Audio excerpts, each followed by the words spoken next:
जो ज्यादा सोचते हैं वो ये कहानी सुने।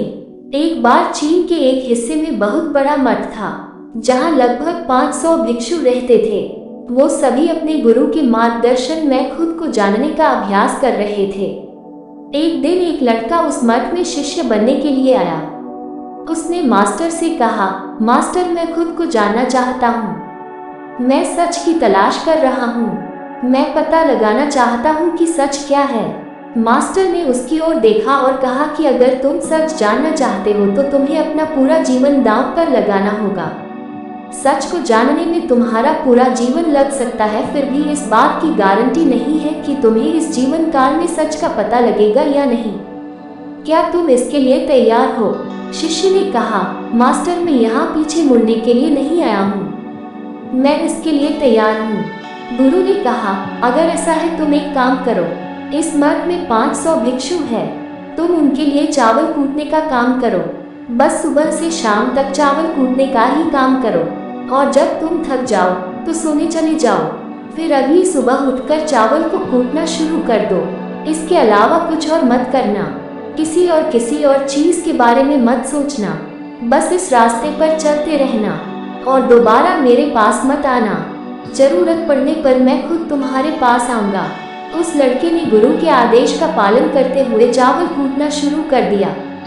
उस मठ में 500 शिष्य थे। उन सभी को समय समय पर भोजन की आवश्यकता पड़ती थी, इसलिए वह बहुत जल्दी उठ जाता था और रात को देर तक चावल कूटता रहता था। जब वह थक जाता तो उसी कमरे में सो जाता था जहां वो चावल कूटता था। वो किसी से बात नहीं करता था और न ही कोई उससे बात करने के लिए उसके पास आता था। कुछ महीनों तक चावल कूटते हुए उसके मन में पुराने विचार आते रहे, लेकिन उन विचारों को कोई नया विषय नहीं मिला, तो वह अपने आप ही मिट गए। धीरे धीरे उसके मन में विचार कम होने लगे। कुछ सालों के बाद तो वो अपना नाम तक ही भूल गया। वो हमेशा चुप रहता और विचारहीन अवस्था में बस चावल कूटता रहता। उसने ना तो कभी ध्यान किया था और ना कभी शास्त्र पढ़ा था। मठ के बाकी शिष्य उसे मूर्ख समझते थे। ऐसा करते हुए 12 साल बीत गए। 12 साल बाद एक दिन मास्टर ने घोषणा की, अब मेरा आखिरी समय आ रहा है और मुझे अपना उत्तराधिकारी चुनना है जो मेरे बाद मठ का मुखिया होगा। इसलिए मेरा कोई भी शिष्य है जिसे लगता है कि उसे आत्म साक्षात्कार हो गया है और उससे खुद को जान लिया है, तो रात को मेरे दरवाजे के पास आकर इस दीवार पर कुछ पंक्तियां लिखी जिसमें उसकी जिंदगी का सारा अनुभव समाया हो। कई शिष्यों ने ऐसा करने के बारे में सोचा, पर मठ के प्रमुख शिष्यों में से एक ने वहां जाकर कुछ पंक्तियां लिखी। उसे बौद्ध धर्मग्रंथों का बहुत ज्ञान था।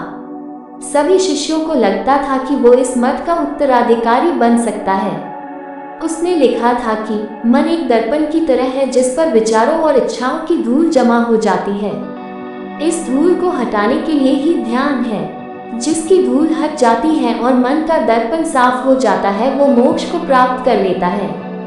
अगली सुबह जब मास्टर उठे और उन्होंने इन पंक्तियों को देखा और उन्होंने कहा कि किस बेवकूफ ने ये सब कचरा मेरी दीवार पर लिखा है। वो शिष्य जिसने ये लिखा था वो चुप रहा। हालांकि उसने जो पंक्तियां लिखी थी वो ज्ञान से भरी थी, लेकिन ये सब किताबी ज्ञान था। वो शिष्य बहुत चालाक था। उसने पंक्तियां लिखी पर उसने नीचे अपने हस्ताक्षर नहीं किए, क्योंकि वो स्वयं इसके बारे में निश्चित नहीं था कि ये सही है या नहीं, क्योंकि उसे आत्म साक्षात्कार नहीं हुआ था। गुरु ने पंक्तियों को पूरी तरह से खारिज कर दिया। ये देखकर सभी हैरान रह गए।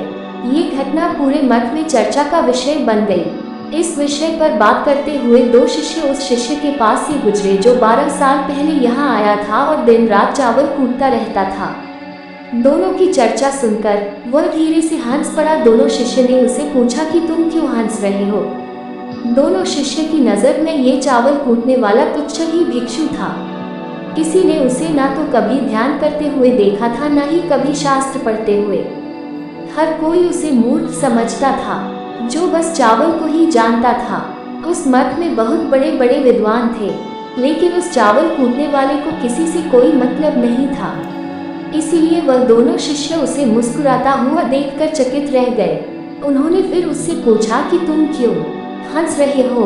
उसने जवाब दिया, मैं इसीलिए हंसा कि मास्टर सही बोल रहे हैं। ये सब पंक्तियां कचरा है। इन पंक्तियों का कोई मूल्य नहीं है। वो दोनों शिष्य चौंक गए। उन्होंने उसे पूछा कि क्या तुम ऐसी पंक्तियां लिख सकते हो जो इससे भी बेहतर हो? चावल पीसने वाले ने जवाब दिया, नहीं, क्योंकि मैं अनपढ़ हूँ। लेकिन हाँ, मैं कुछ पंक्तियां कह सकता हूँ। अगर तुमने उन पंक्तियों को तुम लिख सकते हो तो मैं तुम्हारे साथ जाने के लिए तैयार हूँ। उन दोनों शिष्यों ने कहा, ठीक है। वे मास्टर के कमरे के पास गए और चावल कूटने वाले ने कुछ पंक्तियां बोली और दूसरे शिष्य ने उस दीवार पर लिख दिया और उन पंक्तियों के नीचे लिख दिया कि चावल कूटने वाला। उन्हें लगा कि मास्टर इस पर भी गुस्सा करेंगे। जो पंक्तियों उसने लिखने के लिए कहा था बहुत अद्भुत थी और वो पंक्तियां थी, मन तो बस एक का भ्रम है, ना तो मन है, न ही मन का कोई दर्पण है, और जब मन ही नहीं है तो धूल कहाँ ठहरेगी। जो ये जानता है वो सच को जान गया। जब गुरु ने ये पंक्तियां देखी तो वे आधी रात को उठे और चावल कूटने वाले के पास गए। वो सो रहा था। मास्टर ने उसे जगाया और कहा कि ये लो मेरी छड़ी और मेरे वस्त्र ले लो, आज से तुम मेरे उत्तराधिकारी हो। लेकिन इस मत को छोड़कर कहीं दूर चले जाओ, क्योंकि इस मत में बहुत सारे विद्वान हैं जो खुद को तुमसे ज्यादा श्रेष्ठ मानते हैं और वो तुम्हें मार देंगे। वो इस बात को बर्दाश्त नहीं कर सकते कि एक साधारण सा चावल कूटने वाला उनसे ज्यादा विद्वान निकला। तुम्हें वह सारा ज्ञान हो गया है जो मुझे है। तुम्हें ये सारा ज्ञान चावल कूटते कूटते हुआ है और मुझे पता है कि तुम जहाँ भी जाओगे लोग तुम्हारे पास आने लगेंगे, क्योंकि जब कोई फूल खिलता है तो उसकी महक हर तरफ फैलने लगती है। उसने अपने गुरु के पैर छुए और रात को ही वहाँ से चला गया। अगर हम अपनी जिंदगी में देखें तो पाएंगे बहुत से लोग सोचते हैं कि ध्यान केवल एक ही जगह बैठकर आंखें बंद कर ही किया जा सकता है, लेकिन हकीकत में ऐसा नहीं है। ध्यान तो चलते चलते भी किया जा सकता है। अपना कुछ काम करते हुए भी ध्यान किया जा सकता है। असल में ध्यान का मतलब यह है कि आप जो भी काम कर रहे हैं उसे अपनी शिद्दत से करें कि आपको आपके शरीर का ख्याल भी ना रहे। बिल्कुल उस चावल पीसने वाले की तरह जो चावल कूटने में इतना मगन हो गया कि उसको खुद का कोई ख्याल ही नहीं रहा। उसने चावल कूटते हुए ही उसने आत्म साक्षात्कार प्राप्त कर लिया। हर समय वर्तमान में रहना और कुछ नहीं सोचना। मन तब तक ही है जब तक विचार है। जब विचार ही नहीं रहेंगे तो मन भी गायब हो जाएगा। जब मन ही नहीं रहेगा तभी तुम अपने आप को अच्छे से जान पाओगे। असल में हमें अपने वास्तविक रूप को जानने के लिए कोई अन्य साधना करने की आवश्यकता नहीं है। हम जो कुछ भी कर रहे हैं बस उसमें हमें पूरी तरह से खो जाने की जरूरत है। अपने काम में इस कदर से लीन हो जाओ क्या आपका काम भी ध्यान बन जाए।